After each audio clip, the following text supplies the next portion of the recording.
Olá, começamos mais um Conexão. Eu sou o pastor Ednilson Lima e hoje no nosso programa Conexão vamos falar sobre violência urbana. Acho que é um assunto sempre presente, né? Não só no nosso país, até eu entendo que no mundo inteiro, né? Muita violência urbana e o Rio de Janeiro, enfim, dizem que tem que a NASA vir aqui estudar, né? Porque a coisa é bem séria aqui no nosso Rio de Janeiro, no que diz respeito à violência urbana. Bom, para me ajudar hoje no Conexão, falando sobre esse assunto, eu tenho dois pastores amigos aqui. O nosso pastor, já figura carimbada aqui, né? Pastor Leonardo Paiva, nosso pastor lá de Padre Miguel. Pastor Leonardo, um prazer tê-lo aqui novamente. Pastor, o prazer é todo meu. Muito obrigado pelo convite. E você que está em casa, que nos assiste, eu tenho a certeza que essa programação vai ser uma bênção em nome do Senhor Jesus. Graças a Deus. E também estamos aqui com o pastor Gelson Gadelha, o pastor que hoje está na Tijuca, mas ele também tem uma história boa para contar para a gente aqui. Pastor Gelson, primeira vez, seja bem-vindo, é um prazer tê-lo aqui no Conexão. Muito obrigado, pastor Ednilson, é uma honra e desde já eu agradeço pela participação no programa Conexão. Eu tenho certeza que esse tema vai ajudar muitas pessoas em nome de Cristo. Graças a Deus. Nós vamos agora a uma matéria sobre esse assunto que está na boca do povo, né? Vamos a essa matéria, a gente volta já. 7 em cada 10 mulheres já sofreram violência urbana em todo o Brasil. 26% dessas mulheres foram vítimas de assalto, furto ou sequestro relâmpago. A pesquisa foi realizada pelos institutos Patrícia Galvão e Locomotiva. Também são consideradas situações de violência urbana a importunação sexual, assédio, agressão, preconceito e racismo.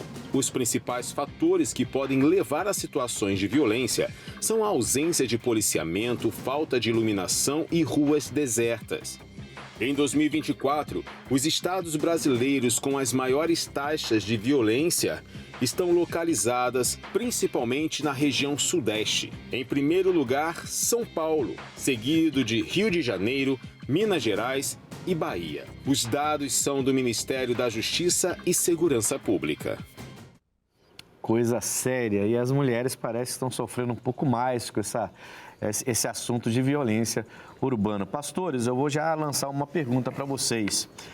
Quais são as principais formas de violência urbana enfrentadas hoje no Brasil? Né? A gente viu aqui uma forma de violência que é o ataque às mulheres, sexual e outros tipos de ataque, de discriminação e tudo mais, mas a gente sabe que tem várias formas de violência urbana no nosso país. No ponto de vista de vocês, pastores, qual seria esses principais pontos que a gente tem que trazer aqui de violência urbana? Pastor Leonardo. Olha, eu penso que a principal é a física, né? Sendo ela o assalto. O assalto tem sido demais. A gente tem visto aí que o assalto tem aumentado muito, né? O assalto, seguido também de homicídio, complicado a beça. Pastor Gelson. Pastor, a violência no trânsito, principalmente porque anualmente tem ceifado milhares de vidas, né? Todos os anos, com essa questão da violência do trânsito. Eu vejo dessa forma. No caso da violência do trânsito está falando, não é só acidente, né? Mas também assalto, assalto seguido de morte, que a gente tem visto muitos casos, né, de pessoas que são assaltadas à mão armada, é arrancada do carro, tem violência. Eu lembro que há pouco tempo atrás, um pastor até comentava comigo ali na Avenida Santa Cruz, dele ter presenciado um grupo de 3 jovens tirando 2 idosos do carro com violência, armados e jogaram a vovozinha no chão assim e saíram com o carro dela. Quer dizer, é desse tipo de violência que o senhor está falando, né? Sim, pastor, com certeza. E a gente tem visto isso todos os dias, né? Como eu conversei com o senhor antes do programa, eu mesmo já fui vítima da violência urbana. E, graças a Deus, Deus tem guardado, Deus tem protegido, mas a gente tem visto isso em toda a cidade, em todo o Brasil em geral. Bom, eu vou falar com vocês de casa. Eu trouxe os dois pastores, o Leonardo e o Gelson, que eu já conheço os dois. Eu trabalhei com o Gelson há muito tempo, né? Hoje trabalho com o pastor Leonardo já faz um tempo. Eu sou líder da região de Bangu, ali de Padre Miguel. Fui líder aqui em Jacarepaguá, então eu liderava a igreja do Gelson quando ele era pastor em Cidade de Deus. E eu sei que os dois têm essas experiências de violência urbana. Então eu quero... por isso que eu trouxe os dois, para que eles pudessem falar, eles têm condições de falar sobre essa violência. Então, ao longo do programa, eles vão estar trazendo situações que eles passaram e eu peço que você fique atento, porque eles enfrentaram essas situações, Deus deu livramento, glória a Deus por isso, mas são situações gravíssimas que muita gente enfrenta e algumas não conseguem vencer, infelizmente. Algumas até perdem e chegam a óbito e perdem sua vida nessa tal de violência urbana, né? Vamos lá, vamos dar sequência então ao programa. A falta de oportunidade pode ser uma justificativa para o aumento da criminalidade? Essa é a próxima pergunta. Quer dizer, a falta de oportunidade, pastores, de trabalho. Eu tenho uma opinião formada sobre isso, mas eu queria saber a opinião de vocês. A falta de oportunidade de trabalho, pessoas cada vez mais na rua, jovens tendo que sustentar seus pais, meninos, né? Meninas de 10, 11, 12 anos tendo que ir para a rua para ganhar dinheiro, para ajudar na casa. A falta de oportunidade, ela pode ser colocada como uma justificativa do aumento da criminalidade? Eu vou começar com o pastor Gelson agora. Pastor, sim, mas não pode ser uma justificativa, porque muitas pessoas estão em situações vulneráveis e elas não escolhem o caminho errado, pelo contrário, né? Assumem uma posição para poder fugir da tal violência. Então, na minha opinião, investir em oportunidade é fundamental, pastor, para poder ajudar essas pessoas. Mas não dá para trazer como justificativa, né? Como você falou, né? Sim, exatamente. Pastor Leonardo, assim, eu tenho essa opinião formada também já. Eu vim de lugar muito pobre, né? Eu morei dentro do Salgueiro, ali em São Gonçalo, por muito tempo, né? Depois saí um pouquinho, só fui para Itaúna, que é um bairro anterior ao Salgueiro, mas muita violência, conheci as pessoas daquele local, muito tráfico, muita coisa. Lógico, fiz muita coisa errada antes da gente conhecer Jesus, a gente faz muita coisa errada. Mas éramos 4 irmãos morando nesse lugar. Nenhum deles foi para a bandidagem. Todos eles estão lá e mais 2 irmãs que moravam lá também. São 7 no total, uma morava com a avó. Nós são 6, então. Minha mãe criou 6 ali, naquela região, e ninguém virou bandido por causa disso, né? E a gente passou necessidade, hein? De pegar copo. Eu via, às vezes, minha mãe pegando um copo de arroz com a vizinha do lado, assim, para poder fazer um pouquinho de arroz para dividir para todos nós, né? E ralar pão duro lá para poder misturar e comer, ter alguma coisa para comer. Quer dizer, e mesmo assim ninguém foi para tráfico, ninguém foi pular a casa do vizinho para roubar, para assaltar. Quer dizer, a gente não foi para esse lado. Então, seria justificativa a falta de oportunidade? Não. Eu concordo também com o pastor aqui, né, que tem pessoas que, mesmo tendo o básico, que é saúde, educação, emprego, ela tem princípios, né?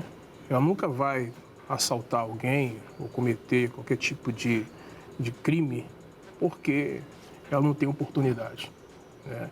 A gente sabe que a oportunidade ela pode sim aumentar o crime, mas não pode ser usado como justificativa. Individualmente não. Isso vai de cada cabeça, né? Cada pessoa. Aí a gente vê o seguinte, o governo federal, o nosso governo precisa tratar mais as crianças com boa educação, em vez de ficar ensinando outras coisas, como ideologias, outras coisas mais. Esquece isso. Começa a educar nossas crianças como antigamente, sabe? Pô, que saudade da tabuada, que saudade daqueles livros que se ensinavam para... Né? Outro dia eu falava isso na igreja, não sei se vocês pegaram, creio que vocês pegaram isso. Tinha um livro que tinha uma linha assim, menor, 2, depois tinha 2 maiores, e a gente tinha que escrever ali, pegando em cima e embaixo, para poder ficar bem redondinha, a letra ficar bonitinha. Né? O livro de caligrafia. Isso. Poxa, sabe? Aí hoje você quer levar seu filho de 4, 5 anos para a igreja, para o colégio, para ficar ensinando ideologia. O que esse pessoal está pensando da vida? E você vê que tudo volta para a educação, né? Porque, assim, eu tive minha educação, meus pais não eram cristãos, não tem nada a ver com fé, não, eles não eram cristãos, meus pais, mas eles deram a gente uma educação tão firme, foram 3 homens, 3 mulheres dentro do salgueiro e ninguém virou para o lado errado. Quer dizer, depois a maioria, graças a Deus, agora já conheceu até Jesus Cristo. E ninguém virou bandido, porque eu vi muitos amigos meus morrerem, irem para esse lado e morrerem. E a gente não foi, quer dizer. Então, você vê que a educação é importante e a educação começa em casa, como a gente costumava dizer antigamente, né? A educação começa em casa e aí é um apelo para os pais, né? Que estão aceitando todo tipo de ensinamento para os seus filhos, achando que tem que estar na crista da onda, na moda da cultura atual, enfim, e termina deixando de educar seus filhos corretamente. E você vê meninos aí, pequenininhos, já violentos, né? Não é? A gente vê crianças já com essa ideia de violência, né? Uma coisa estranha, né? Exatamente, pastor. E eu já presenciei, no decorrer da programação, o senhor vai nos dar a oportunidade, não vou dizer nem jovens, mas adolescentes entre 13, 14, 15 anos, envolvidos em criminalidade, em situações, infelizmente, anormais. Mas, como o senhor disse, né? A educação, ela é o fator primordial. E a Bíblia fala sobre isso. Ensina o teu filho no caminho em que deves andar. E é importante a educação, pastor. É importante. Bom, então fica aí o apelo para o governo federal focar um pouco mais nisso e também dar oportunidade. Lógico que a oportunidade é importante, mas a falta dela também não pode ser uma justificativa. Eu acho que todos nós concordamos aqui com isso. Agora, essa pergunta aqui é boa. Eu, quando vi essa pergunta, eu falei, caramba, a gente precisa falar um pouco sobre isso aqui. O que é considerado, pastores, discurso de ódio em mídias sociais? Vamos lá. Então, pastor, discurso de ódio comentários ofensivos, né? A gente vê, não só nas redes sociais, mas no dia a dia, eu acho que a gente tem também que diferenciar o discurso de ódio de opinião. Muitas das vezes a pessoa ela tem uma opinião e é classificada como discurso de ódio.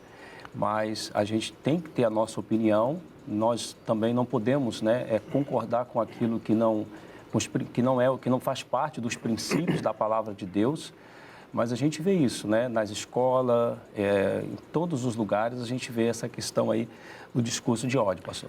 Pastor Leonardo, discurso de ódio nas mídias. Eu entendo que o discurso de ódio é a pessoa atacar, por exemplo, usar a internet para poder atacar religiões, raças, né? Ser uma pessoa preconceituosa. E como o pastor falou, é bem verdade que às vezes a pessoa é taxada, a pessoa é vista como ela é vista como alguém que está promovendo discurso de ódio na internet, nas redes sociais, porque ela tem sua opinião, né? Ela tem sua opinião, ela tem um pensamento e ela é vista como uma pessoa que está promovendo ali um discurso de ódio. Então, assim, não quer, conforme a gente você está falando, nem tudo é discurso de ódio. Não, eu vi isso na época da pandemia, né?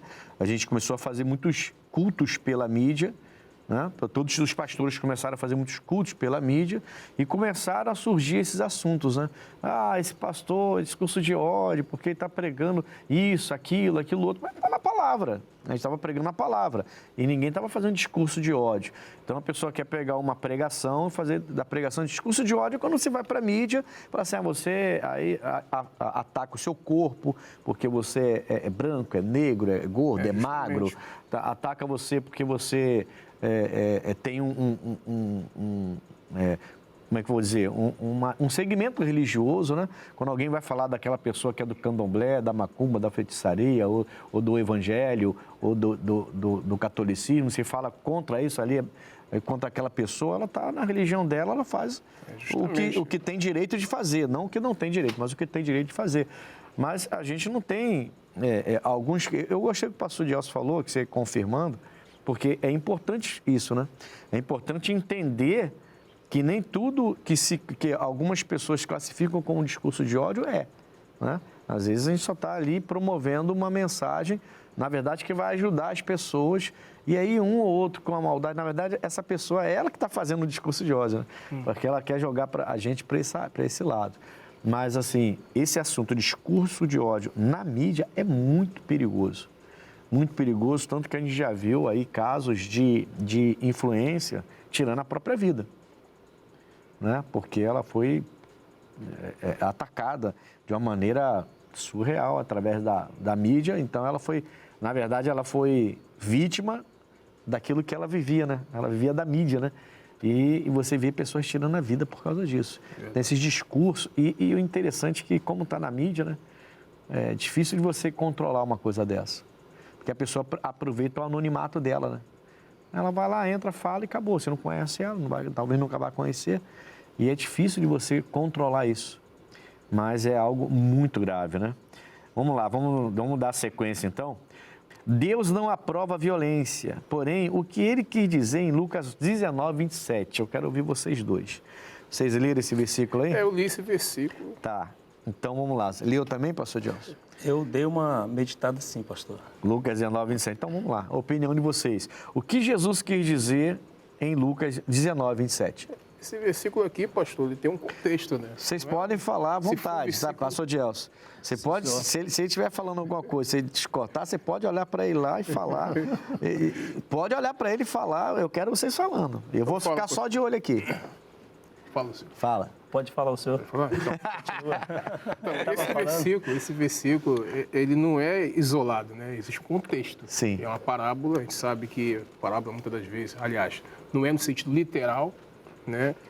E aqui, se a gente for isolar o versículo, a gente vai pensar, né, que Jesus ele está promovendo a violência, mas não é isso. Sim. Né? Aqui está falando sobre um rei que ele sai de viagem, volta, e aqueles que rejeitaram o governo desse rei, né, eles vão ser punidos, né? Aqui aponta para o juízo, vamos dizer assim, o juízo, e não que Jesus está promovendo a violência.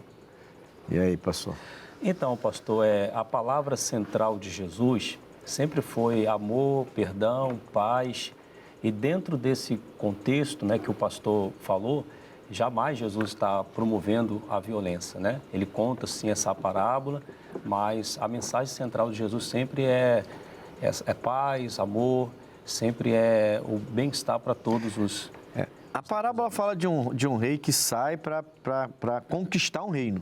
Certo? Um homem que sai para conquistar um reino, ele deixa 10 minas e ele divide para 10, uma mina para cada pessoa, e eles começam a multiplicar as minas dele, né? Que é metáfora. E ele começa a multiplicar, eles vão multiplicar, e tem um que não multiplica, tem um que não consegue multiplicar. E esse rei, quando ele volta, ele conquista o reino. E ele volta, certo? E aí ele vai chamar muita atenção daquele que não buscou os banqueiros, não buscou os bancos para poder multiplicar, os outros multiplicaram. A mina aqui é uma moeda corrente, né? E os outros multiplicaram e outro não. Aí aquele que multiplicou as 10, ele até pega tudo daquele e dá para aquele que tinha mais. Então, no caso, essa parábola das 10 minas está falando do reino de Deus. Eu até lembrei que a Bíblia fala que a gente tem que conquistar o reino por força, né? Então, assim, realmente Jesus não está promovendo a violência, falando que vai matar todos os inimigos, não é isso. Verdade. Eu entendo que o inimigo do reino de Deus é o diabo e seus demônios. E esses vão perder, a Bíblia fala, vão ficar no lago que arde com fogo e enxofre, que é a segunda morte, né? E aqueles que o seguem vão estar lá, infelizmente, né? Mas ele está falando do juízo, do final, do reino de Deus, de como conquista o reino de Deus, da batalha que é conquistar o reino de Deus. Não é fácil a gente ser cristão, o pessoal olha pra gente e fala assim, pô, banca de perfeito, ninguém banca de perfeito, mas é difícil você ser cristão, né? Ainda mais nessa geração, com tanta tentação, com tanta facilidade, com tanta mídia, né?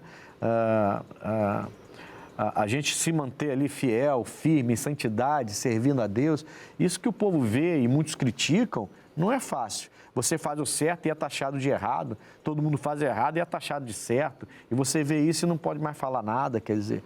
Então a gente tem uma dificuldade. Quando Jesus fala de matar, eu entendo que quando Jesus fala de matar, os inimigos, ele está falando do juízo final realmente, e que aqueles que não servirem a Cristo, infelizmente, vão perder o reino. Porque o reino se ganha pela força, não é? Não é isso? Seria mais ou menos isso? Não, com certeza, né? E aquela passagem que diz que o povo de Deus sofre porque falta o conhecimento, né? Sim. A gente faz uma leitura e a gente precisa ter principalmente a revelação e dentro do contexto estudar direitinho para não ter nada distorcido, né? Porque até uma pessoa cristã, o senhor colocou aí, pode ler e pode trazer uma interpretação incoerente. Então, tem que haver uma interpretação dentro da luz do Espírito Santo para que a pessoa entenda esse texto, que Jesus sempre foi, a palavra central é amor, paz, perdão para com todos. Não tem esse negócio de violência, essa conversa fiada aí de Jesus promover violência, tá amarrado. Eu vou pegar esse pessoal da produção, vou pegar esse pessoal no final. Que negócio é esse? O nosso Jesus tá amarrado. Amém, tô brincando, pessoal. Nós vamos ao intervalo rapidinho, voltamos já com Conexão falando de violência urbana. Voltamos já, não sai daí.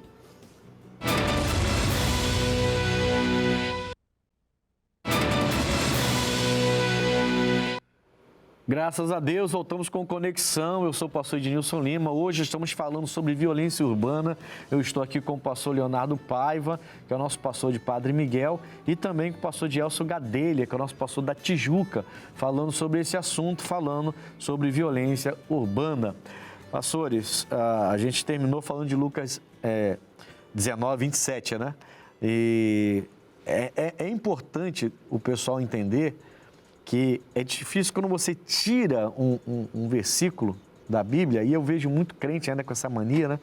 E lê aquele versículo isolado e acha que Deus deu uma mensagem e ele não contextualiza, né? Porque você pega um versículo desse isolado e fala, caramba, o que Jesus está falando aqui? Jesus está falando para matar o inimigo. Aí a pessoa vai querer até achar que está nessa época do Davi, né? Que tinha que conquistar matando todo mundo. Essa época passou para a gente. A gente vive na graça, não vive na lei mais. Então é importante a gente manter, que as pessoas entendam isso, né? Pegar um versículo, leia antes, leia depois, contextualiza, veja o que aconteceu para poder compreender e aí sim receber de Deus a revelação. Não que ele não possa falar por versículos isolados, mas tem que ter um equilíbrio, né? Nelson? Exatamente, pastor. Tem que ter um equilíbrio, né? Buscar a interpretação correta, né? Por meio do Espírito Santo. E o Espírito Santo ele dá, pastor, né? Quando a gente tem aquela paciência, aquela tranquilidade, Deus ele fala não só ao nosso coração, mas através de nós com outras pessoas. Sim. Pastor, é muito importante que a gente tenha uma palavra que seja revelada, mas, lógico, sem fugir o contexto. Deus ele é capaz de pegar um versículo e revelar algo para você, logicamente. Mas é importante que a pessoa, mesmo tendo um versículo revelado, mesmo assim ele veja o contexto para que entenda se aquela revelação veio de Deus mesmo ou não. Eu faço isso.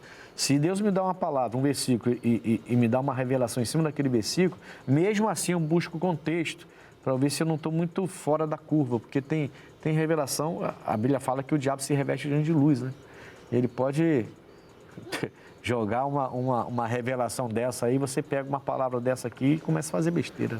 E hoje é mais fácil, né? Hoje nós temos acesso ao conhecimento, né, pastor? Não tem como a pessoa dar desculpa, né? Ela pode ler um texto, Deus, por exemplo, pegar um versículo, falar forte ao coração dela, e ela pesquisar, procurar, né, saber o que, de fato, aquele versículo está querendo dizer, né? Pesquisar, estudar o contexto. E aí buscar a revelação, né? A revelação que Deus está dando a ela ali. Sim. Bom, nós vamos agora ao quadro Abre Aspas. Vamos lá. Brasil tem 10 das 50 cidades mais violentas do mundo. O Brasil tem 10 municípios no ranking das 50 cidades mais violentas do mundo. Segundo o levantamento elaborado pela ONG mexicana Conselho Cidadão para a Segurança Pública e a Justiça Penal, os dados se referem ao ano de 2023. Das 10 cidades brasileiras com mais mortes violentas, 7 estão na região Nordeste e 3 estão no Norte.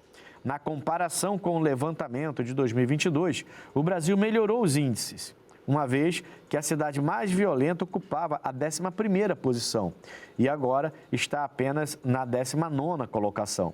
Mossoró, que era a cidade mais violenta em 2022, deixou o ranking em 2023, assim como Natal e Vitória da Conquista. Caruaru, Macapá e Porto Velho, que não estavam no levantamento do ano anterior, entraram no ranking com índice que indica as mais violentas. A fonte, exame.com, não é qualquer fonte, né? Então, coisa séria, né, pastores? São 10 cidades de 50 listadas, são 10, lógico que é uma ONG, não é brasileira a ONG, é mexicana, mas mesmo assim, quem está promovendo isso é a fonte, a exame.com, né? São 10 cidades das 50 listadas como a mais violenta do mundo. É muito grave. Com certeza, pastor. É lamentável, né? Surreal a gente ver o nosso país, o nosso Brasil, tendo essas estatísticas, né? A gente vê que falta muito investimento, né? De políticas públicas, etc. Mas é triste, é lamentável essa situação. Pastor Leonardo, a gente pega um índice desse, uma coisa dessa, né, 10 entre 50, e aí a gente vê discussões hoje na mídia, né, onde estão querendo tirar a arma letal da mão da polícia, botar uma arma não letal, estão querendo... Eu fico pensando assim, será que isso vai melhorar mesmo ou será que isso vai piorar? Tirar o poder da polícia, será que... Porque... É complicado isso, né? A polícia, eu sei que tem exageros, né? Eu sei que tem exageros, mas a polícia, na maioria das vezes, né? A maioria esmagadora está ali para proteger mesmo. E acontece suas truculências, seus exageros, isso a gente realmente vê. Mas o bandido, quando ele vem para cima, não tem esse negócio de, esse é bonzinho, aquele não é o cara. E não tem, como eu falei no princípio, né? Você vê 3 caras parar... fechar um carro de 2 de vovozinho, o cara pegar a avó e... O pastor viu isso. Ele pegou a avózinha pelo braço e jogou a avó do lado de fora. E arrancou a avó de dentro do carro, uma avózinha já. A avó caiu, nem conseguiu levantar lá. E entraram no carro e foram embora. Isso com a arma na mão. Quer dizer, aí eu fico pensando, eu não sei, sabe, como é que fica? Como é que um policial vai abordar um caso desse? Digamos que lá atrás vem o carro da polícia. Aí o carro olha e vê os 3 fazendo essa maldade com 2 velhinhos assaltando o carro. Como que ele vai abordar? Eu sinceramente não entendo esse pensamento, eu não consigo encaixar. Como é que ele vai abordar como é que ele iria abordar esses 3 se a arma dele não fosse letal? Porque as armas dos bandidos continuarão sendo letais. Então, assim, como que o policial, se ele estivesse aqui no Rio sem arma letal, como que ele iria abordar um caso desse? Seria impossível, pastor. Impossível, né? Porque eu já tive a oportunidade de trabalhar em comunidade e a gente vê que as armas deles é pesada. É pesada, então seria impossível. Depois eu quero que o senhor conte um pouco dessa experiência, né? Pouca coisa, precisa se expor muito, né? Vocês dois tiveram experiências bem fortes nesse negócio de violência urbana e eu queria que vocês falassem um pouquinho. Primeiro vamos ler Mateus 26, versículo 52. Vocês trouxeram separado aí? Porque eu tenho aqui separado. Mateus 26, 52 diz assim: Então Jesus disse-lhe, mete no seu lugar a tua espada, porque todos os que lançarem mão da espada, a espada morrerão. Então você vê que Jesus realmente não promove a violência, né? Porque ele está falando com Pedro, né? A gente lembra bem dessa passagem, quando o Judas trai Jesus vai ser preso, o Pedro mete a mão na espada, corta a orelha do homem lá, e aí Jesus vai curar, vai botar a orelha de volta, vai curar, e vai falar com Pedro, você não pode fazer isso. Se você vai matar pela espada, você vai morrer pela espada. Então está dando a dica, né? Quem age nessa violência, vive nessa violência e morre por essa violência. Por isso que ele falou que você não deve nem resistir ao homem mau, né? Jesus falou isso, nem resista ao homem mau, se te pedir uma capa, dá logo 2, né? Ele fala para nem resistir. Então, assim, essa passagem, ela mostra como que Jesus quer que a gente aja diante da violência urbana, né? Eu entendo desse jeito, né? Exatamente, pastor. Jesus, ele passa um ensinamento que não era para o Pedro fazer aquilo, né? E ele acabou fazendo e Jesus mostrou a consequência. A palavra de Deus, ela nos ensina que não é por força e nem por violência. Jamais Jesus vai promover e aceitar a violência. Pastor Leonardo, já pegando como gancho aqui Mateus 26, 52, o senhor trabalhou antes de ser pastor, há muitos anos atrás, o senhor trabalhou entregando móveis, essas coisas Sim. todas, né? E o senhor teve alguma experiência, qual foi a mais pesada entrando num local assim, e você é grandão, o pessoal deve ficar meio assustado também, pô, o que esse cara tá fazendo aqui, né? Será que tá dando um miguezinho aqui de entregador? Mas como é que ficou a situação? Então, a primeira vez que eu comecei a trabalhar nessa empresa, no setor de entregas, lembro que quando eu entrei na comunidade, eles vieram me revistar. Né? Cada meu porte, meu tamanho, e perguntaram... Com arma não letal? Com arma. Não letal? Não, letal. Arma pesada? Pesada. Aí me revistaram e perguntaram a um colega de trabalho se realmente eu era funcionário da empresa. Não, ele confirmou, não, é funcionário, e comecei a trabalhar. Mas uma coisa que me estressou bastante, né, foi o assalto. Era muito assalto. Era. Fui assaltado demais. Quantas vezes seu caminhão foi assaltado? Eu acho que umas 35 Que vezes. isso?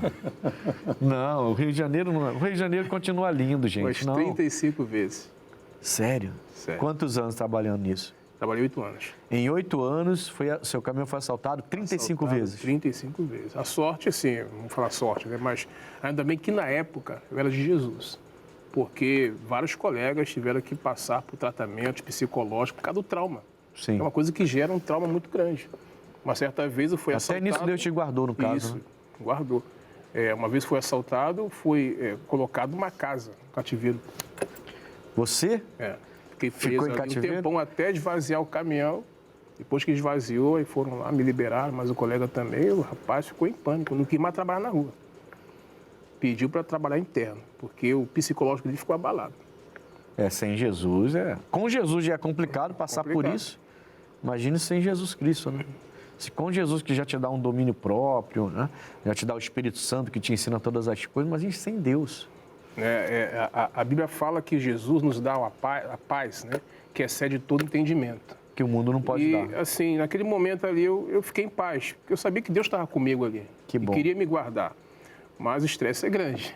Imagina, né, irmão? Complicado. Você ficou preso numa casa enquanto eles esvaziavam o caminhão. Esvaziava o caminhão. E falava, se der alguma coisa errada, a gente vai matar vocês. É complicado a situação. Aí ficava ameaçando, porque eles vêm com truculência, né? Eles vêm com violência, né? Então, eles trabalham no terror da pessoa, né? A ideia é deixar você aterrorizado, que você fica paralisado, você não vai tomar atitude nenhuma, né? A ideia é essa. Só que alguns vão além, né? Vão além, termina sendo violento, espancar, matar e tudo mais. Mas a ideia deles é essa, né? É trazer violência para você poder ficar paralisado. Porque realmente, né? Você imagina, né? Você fica numa situação...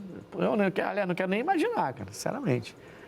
35 vezes? 35 vezes. Em 8 anos de entrega, vezes. nesse ramo de entrega, você foi assaltado 35 vezes. Quando chegava uma data assim festiva, Dia das Mães, eu gostava de fazer festa e fazer sorteio, então eles roubavam. Né? Eu já sabia que a gente já ficava já ali em oração, porque sabia que ia acontecer, que ia ser assaltado o caminhão. Meu pai do céu. E olha, a região sudeste não apareceu nas 10 das 50 mais violentas. Você viu? É norte e nordeste. A região sudeste não apareceu. Por isso que eu falei, a empresa é do México, não é do Brasil. Se for do Brasil, talvez fosse diferente aqui, eu não sei. Né? A empresa lá que fez o estudo é do México, a ONG, né? É mexicana. Porque aparece norte e nordeste e não aparece o sudeste. Poxa, você em 8 anos você ia assaltar 35 vezes e ainda ser desse jeito com essa violência. Pastor Gelson, também aproveitando Mateus 26, 52, que a gente não é violento, o pastor até falou, graças a Deus que ele tinha Jesus, não precisou passar pelos tratamentos psicológicos que outros precisaram passar. Hoje prega o Evangelho, glória a Deus por isso. Mas você também teve uma experiência numa comunidade que você foi pastor aí, não precisa nem falar o nome da comunidade, mas... Foi pesada também. Eu lembro que você, quando me ligou, você me liga, eu era seu pastor na época, né? Eu era seu líder na época, e quando você me liga, sua voz estava trêmula, né? Você estava muito assustado, e sua noiva, na época, sua noiva, hoje, sua esposa, né? Sim, 18 anos. Vocês têm quantos filhos agora? 3, são 3. casada, 3 filhos já, mas na época era noiva, né? Isso, exatamente, pastor. Como é que foi essa história aí? Pastor, foi bem complexo, né? Naquela ocasião, foi uma quarta-feira à noite, né? Eu tinha acabado de fazer a reunião, inclusive foi uma bênção, Deus abençoou bastante. E bem perto de acabar, bem perto do término da reunião, começou aquele tiroteio. E aí a gente foi lá a gente esperou, né? Como de costume, a gente esperou e depois eu falei, vou levar você lá em casa, na sua casa, que é Gardenia Azul, que ela morava lá. E aí depois passou aquela cena que eu falei para o senhor. Pode falar? Pode falar. Passou aquela cena, a rua estava deserta, vinha um policial com uma carroça e uns 5, 6 corpos dentro, né, em cima da carroça. E eu fiquei ali, por mais homem de Deus que, como ele colocou o pastor, que nós somos, a gente fica abalado, a gente fica constrangido. E eu liguei para o senhor mais pela questão de uma palavra de paz, de um refrigério, que graças a Deus eu recebi. Mas eu fiquei bastante traumatizado, embora fosse um homem de Deus que eu sou, pastor, mas eu fiquei assim um pouco sem aquela estrutura devida. E foi bem complexo. Mas teve uma outra ocasião também, pastor, só permitindo, que eu estava fazendo uma visita nessa mesma comunidade e naquela época era bem violento, né? Bem violento. Pior do que agora? Sim, pior do que agora. Agora está bem, né? Mais tranquilo. E eu lembro que eu estava fazendo uma visita e, de repente, saiu um rapaz de uma viela com um fuzil, com 2 armas. E aí, quando ele olhou para mim, ele puxou para poder me atingir, literalmente. Eu fiquei pálido, na hora parei. E aí eu abaixei a cabeça e ouvi uma voz, é pastor. Ele passou direto, aí eu olhei para o lado, não tinha ninguém. Eu acredito ali que era Deus que deve ter intervido naquela situação e, graças a Deus, não aconteceu nada. Que isso. Foram várias situações, né, que não tem tempo para a gente poder falar, mas assim, aproveitando também, agradeço o senhor pelas palavras, porque realmente passou até pela minha cabeça... Largar o ministério. Não, eu não tenho chamado, não foi para isso que Deus me chamou, mas o senhor sabe, né, e Deus também, que a igreja lá foi uma das mais experiências, que eu tive, uma das maiores experiências que eu passei, e glória a Deus por isso. Aquela igreja forjou você. Sim. Né? Depois Deus lhe abençoou, você saiu de lá, foi para uma igreja melhor e hoje está na Tijuca. Que também já teve uma experiência lá na Tijuca, né? Sim, também. E também já é um bairro também meio complicado. Mas assim, a gente é forjado no fogo. Exatamente. Pastores são forjados no fogo. Eu falo para o pessoal, você quer ser pastor? Tem certeza? Tem. Então vamos lá. Tem pastor que, se você botar ele para lavar o banheiro, ele já reclama. Falaram comigo uma vez, sério. Falaram comigo, poxa, eu era formado em engenharia, o senhor me botou para lavar banheiro. Eu falei, você não quer ser pastor, rapaz? Vai ser pastor, você acha que pastor é pompa, é ficar só... Não, lógico, aí depois a gente cresce, melhora, vai crescendo, tem os outros que estão começando, aí você vai dando, né? E depois, mas pastor, é batalha. E depois, pastor, aquela experiência que eu tive, aquelas experiências, né? Até hoje eu tenho, como o senhor citou, serviu, no meu entendimento, como combustível e incentivo. Hoje, graças a Deus, aonde Deus permite que eu chegue, eu faço a obra de Deus com amor, com tranquilidade. Não tem mais problema com local, e também com nada. Combatendo, né? Que depois o senhor vai falar, missionário, combatendo a violência urbana, que a gente também tem essa condição função, de orar, né? De desfazer as situações. Eu lembro que nesse episódio da carroça, os corpos, sangue, tudo mais, sua noiva muito assustada também, você tentando... Sim, ficou muito assustada. Para ela não ver, né? Para desistir até, eu vou casar mais com o pastor. Quase perdeu a esposa. Quase. Naquele dia foi tão violento, ele quase perdeu, quase que ela desiste, né? Graças a Deus. E eu lembro que na nossa reunião, na segunda-feira, você levou a revista, né? Uma revista pequena que a gente passava na igreja, com a bala presa lá, né? Não, foram vários projéteis que eu levei para o senhor chegou até a levar para o... Então, mas um estava preso no caderno, né? Um estava preso num livro, né? Muitas vezes no livro. Um estava preso no livro. Graças a Deus nunca atingiu nenhum membro, nunca... Deus é fiel. Deus é maravilhoso. Deus é muito fiel, muito fiel. Não tem como mensurar a fidelidade dele. É isso aí, são experiências da nossa violência urbana e também da importância de você se firmar com Jesus, buscar Deus. As pessoas, quando elas entenderem que Deus ele é vivo, E ele é eficaz, ele é eficiente, ele está presente na nossa vida. Além de nos dar o reino, a vida eterna, ele ainda cuida da gente hoje. Né? Ele falou, não vos deixarei órfãos. Ele não deixou a gente órfão, não é porque ele subiu aos céus, ascendeu aos céus, que ele deixou a gente órfão, não. Ele mandou o Espírito Santo, ele cuida da gente, ele guarda a gente, ele coloca a gente debaixo de suas asas. É uma oração que eu sempre faço no final dos meus cultos. Senhor, coloca essa igreja debaixo das suas asas, para saírem daqui guardados. Olha, vocês falaram de experiência, deixa eu falar uma também. Um casal lá da igreja. Acabei de fazer a oração. E eu sempre faço essa oração. Eu falei, Senhor, coloca todos eles debaixo das suas asas. Esse casal com um filhinho, eles saíram da igreja, lá em Bangu. Eles saíram da igreja, pegaram ali a Coronel Tamarindo, eles estão indo embora. Parou um carro do lado deles, acho que foram 3 jovens, 2 na frente e 1 atrás. Já abriram armado, gritando, é um assalto, é um assalto. Quando o cara abre a porta de trás e sai armado, dá de cara com a mulher vira assim, tá com a Bíblia. O rapaz, ela voltou depois, ficaram nervosos, logo voltou, ela contou. O rapaz voltou para trás assim, caiu dentro do carro. E falou assim, não pode tocar neles, não pode tocar neles, vambora, deixa eles. E foram embora, fecharam o carro, foram embora, ficaram sem parar, sem entender nada, aí voltaram para a igreja. Ela falou, pastor, é como se ele tivesse olhado para mim assim, olhado para minha mão, é como se ele tivesse visto alguma coisa assustadora. Porque ele ficou super apavorado, caiu dentro do carro assim, pedindo para ir embora. E eu falei, poxa, que livramento que Deus deu para a senhora. Então aí fica a dica, né? Diante de tanto testemunho, né? Que você possa correr para a igreja, buscar a Deus, busca uma igreja séria, busca um pastor que tenha uma boa palavra, um pastor que seja sério, que leve a sério a obra de Deus, e você vai ver que o evangelho é a melhor coisa que pode acontecer na sua vida. Bom, vamos dar sequência. Por mim já daria para parar o programa aqui agora, mas temos mais um tempinho, então vamos lá. Praticar arte marcial pode incentivar a violência, sim ou não? O que vocês acham? Vai depender muito da pessoa também, pastor, da cabeça da pessoa. A gente conhece pessoas que são de Deus, praticam e não é violenta. Não, mas eu conheço pessoas que não são de Deus, praticam e também não são violentas. Né? Não tem nada a ver ser de Deus ou não, ou tem? O que você acha? Não. Então, deixa eu ouvir o Dielso primeiro. A arte marcial e qualquer outro esporte, quando é ensinada de forma correta, eu acredito que não pratica violência. Eu fiz capoeira, né? Eu não sei se eu falei isso para o senhor. Essa é uma arte, por isso que quando você jogava no nosso time, você era zagueiro, você metia o pé em mim toda hora, né? Não, mas... A gente tentava passar por ele, ele vinha por baixo assim, ó, e jogava assim o pé por baixo e acertava a gente, nem eu passava, irmão. Nem eu passava. Agora eu estou entendendo, né? Capoeira, né? Não, exatamente. Então, quando eu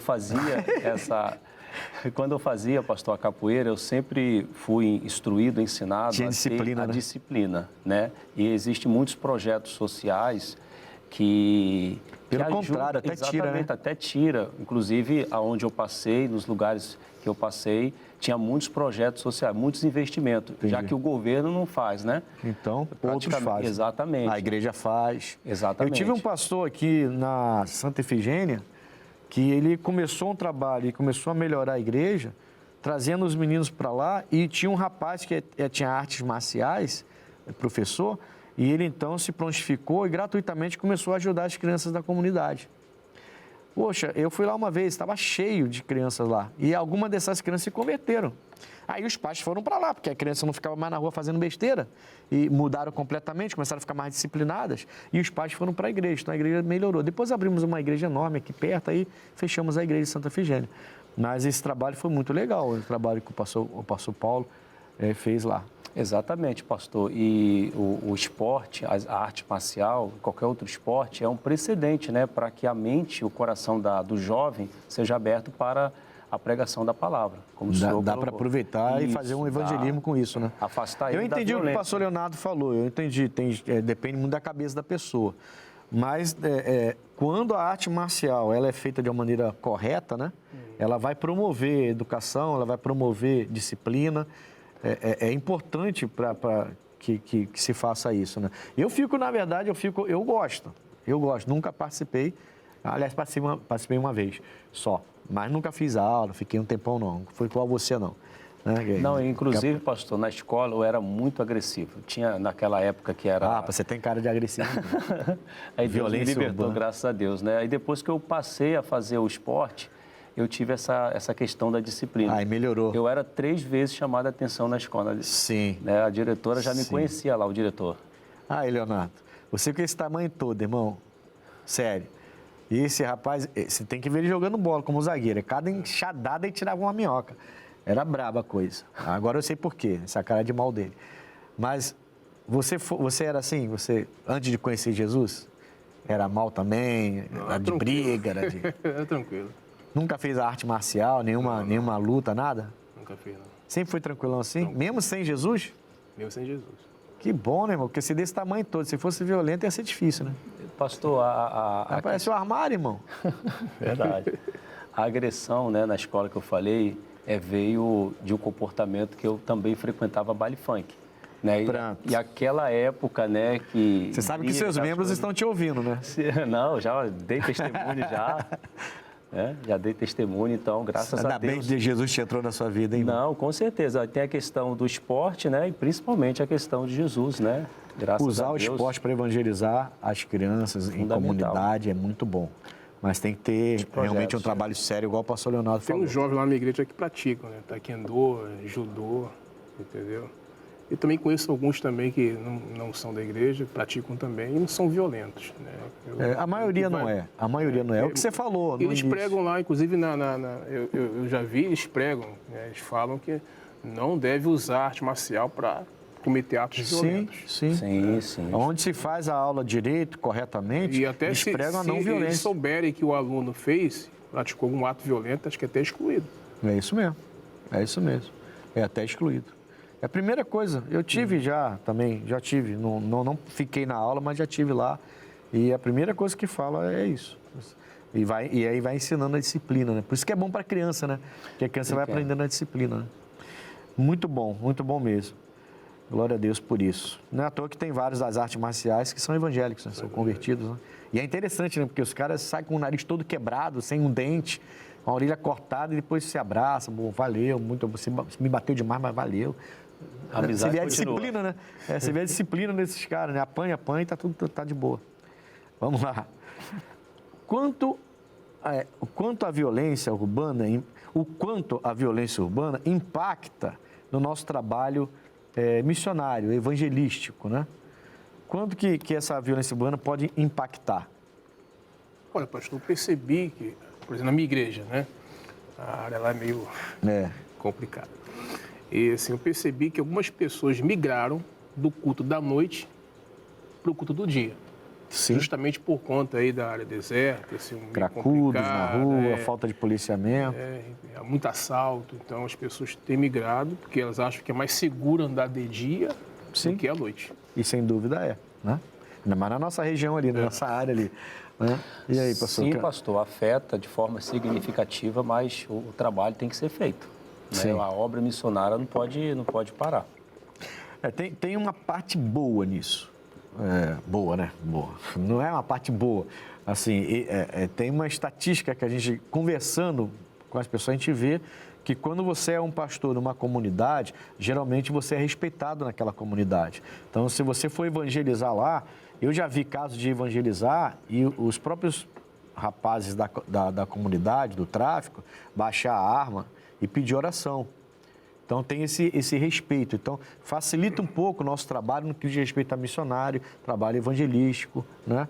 Agora, que impacta, porque você tem o povo migrando para tudo para de manhã, à noite você vê as igrejas vazias por isso, exatamente por isso, né? E vai impactando, porque você tem que fazer um trabalho. Eu vejo uma diferença, assim, quando trabalha dentro da comunidade e próximo. Sim. Quando o pastor trabalha dentro da comunidade, acontece isso. No meu caso, a pessoa tem migrado do culto da noite para o culto do dia. Agora, quando trabalha dentro da comunidade, é diferente. É mais tranquilo, por incrível que pareça, né? É mais tranquilo. Por incrível que pareça, é mais tranquilo trabalhar dentro da comunidade. Só Jesus na nossa vida. Bom, nós vamos agora ao quadro Opinião, rapidamente. A pergunta de hoje é: o que devemos fazer para diminuir a violência urbana? Vamos lá. É um setor que abrange muitas áreas, né? Vai atingir em muitos lugares. Então, eu acho que, além do foco melhor na educação, que tem que ser o primeiro lugar, né? Porque eu acho que a parte da violência, ela começa lá na primeira escola. Então, focar melhor na educação básica, eu acho que isso é o primordial, que a educação vai fazer mudar algumas coisas. Tem que ter mais policiamento, né? A gente anda pelas ruas, a gente não vê segurança, não vê polícia, não vê ninguém. Acho que tinha que ter isso, para ter mais segurança. Onde que eu moro mesmo é uma violência. Eu só venho essa hora para a igreja, porque para eu vir um dia de domingo mais cedo não dá. A Brasil está muito perigoso e a gente tem medo de sair. A gente que já temos idade tem medo de ir para a rua. Só isso que eu tenho que dizer. As polícias têm que tomar mais atenção para fazer a ação que eles querem fazer, mas eles querem fazer como eles querem. Acho que o povo deve buscar Deus, buscar mais a Deus, orar mais, pedir a Deus, para Deus abençoar o governo, para Deus abençoar os dirigentes, né? Abençoar todos, o pessoal da segurança, né? Os maiorais. Para Deus abençoar eles, iluminar a mente deles para que eles possam ter uma boa ideia para abençoar o povo, porque o povo precisa, né, ser abençoado. Só Deus pode trazer essa bênção para o povo. Bom, primeiramente nós temos que buscar força em Deus. E depois as autoridades, né, mudar essa mentalidade do país que só Jesus, né? Mas nós temos que buscar a Deus primeiramente, e depois os homens procurar melhorar. Porque não tá fácil para ninguém, né? Mas nossa força está no Senhor. Bom, você vê que o povo de Deus é diferente, né? A gente sabe que tem a oração, a gente tem o poder da oração. E a gente precisa orar mais, as igrejas precisam se unir em oração mais para poder resolver isso. Mas aí a irmã falou uma coisa certa, você ora, mas tem os homens, né? Né, pastores? Você ora, mas tem os homens, né? Então vamos equipar a polícia, vamos fazer mais concurso para colocar mais polícia na rua, né? Mais policiamento e vamos equipar. Agora, sim, é um problema que eu, no meu ponto de vista, sinceramente, não tem... isso não vai acabar, né, no nosso país. Acabar é querer demais para mim, sinceramente. Não é que eu seja falta de fé, não. Mas acabar, para mim, eu não consigo ver. Mas, pô, que pode melhorar, pode, né? Exatamente, pastor. Pode sim melhorar com mais investimento do governo e, como foi falado, a obra missionária tem que continuar. Sim. Também penso mesmo, pastor. Tem que ser os dois lados. O lado do governo, né? Políticas públicas, segurança, educação também melhora bastante. Mas também o lado espiritual. A igreja tem um papel importante nisso. Tem que deixar aqui um versículo rápido aqui, pastor. O Paulo fala assim, né? Admoesto-te, pois antes de tudo que se façam imprecações, orações, intercessões e ações de graça por todos os homens, pelos reis e por todos que estão em eminência, para que tenhamos uma vida tranquila e sossegada. Então vê que a oração também tem um papel importante, a intercessão. Né? É importantíssimo. Bom, nós vamos agora ao X da questão.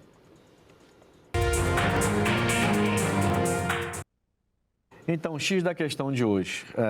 É interessante que a gente não tinha combinado, mas o pastor fez o comentário de 1 Timóteo, capítulo 2, versículo 1 e 2. E eu trouxe o 3, porque no versículo 3, o apóstolo Paulo, falando a Timóteo, ele termina dizendo: porque isso é bom e agradável diante de Deus, o nosso Salvador.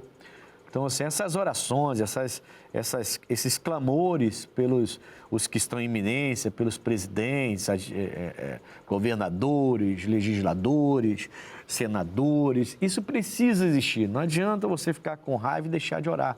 E as igrejas precisam se unir, né? Esquece a placa, as igrejas precisam se unir em oração, fazer grandes clamores de oração. A gente fica cada um puxando para o seu lado, cada um puxando para o seu lado, e esquecem que a gente precisa orar pelo país, orar pelo Estado, orar pelos bairros, orar e orar e orar e orar, porque é o que a gente pode fazer. E aí que Deus possa mudar o coração de alguns governantes para que eles possam olhar mais para a gente e aí investir, como a gente falou aqui, em educação, em cultura e e investir na polícia, e investir na segurança pública, na política pública, em nome de Jesus. Está faltando isso. E o X da questão é que o nosso Deus, isso é agradável, que a gente ore por quem está em iminência, tá bom? Então, para de tomar parte de um lado e... Não, ora por todo mundo, porque esse povo tem a caneta na mão, é eles que podem mudar a história. Então, vamos orar por eles, em nome de Jesus, tá bom? Bom, eu estive aqui falando de violência urbana no Conexão de hoje com o pastor Leonardo Paiva, da nossa igreja de Padre Miguel. Pastor, por favor, seu endereço, seus horários, para que as pessoas possam te procurar lá em Padre Miguel. Agora, quarta-feira da Sagrada Família, esteja conosco, tá bom? Na rua General Jacques Sourix, 350, Padre Miguel. Graças a Deus. Você não falou os horários. Os horários, sim. Olha, 8, 15 e 19 horas. 8, 15 e 19 horas. Deus abençoe. Também estive aqui com o pastor Dielso Gadeira, nosso pastor lá da Tijuca. Pastor, foi um prazer tê-lo aqui no Conexão e seu endereço e horários para que as pessoas te procurem. Muito obrigado, pastor, pela oportunidade na participação. Às quartas-feiras nós oramos pela família, às 9, 14, 19 horas. Sexta, libertação, 9, 14, 19 horas. E domingo é o dia de adorar, de louvar a Deus, às 9, 15 e 18 horas, na rua Conde de Bonfim, número 100, na Tijuca, próximo ao Largo da Segunda-feira. Deus tem uma bênção para você. Graças a Deus. Amigos, me procurem ali na rua Coronel Tamarindo, 2030, quarta e sexta, 8, 14 e 19. Mas domingo tem sido muito especial, 7, 9 e meia e 18 horas. Vai ser, olha, é só você comparecer para entender o que está acontecendo aos domingos na nossa igreja. Procure também o canal Conexão no YouTube, Conexão-Pastor Ednilson Lima. Aí você vai acompanhar todos os outros programas e, olha, vai ser uma bênção em nome de Jesus, tá bom? E pode me procurar no Instagram também. Deus abençoe vocês, forte abraço, até o próximo Conexão.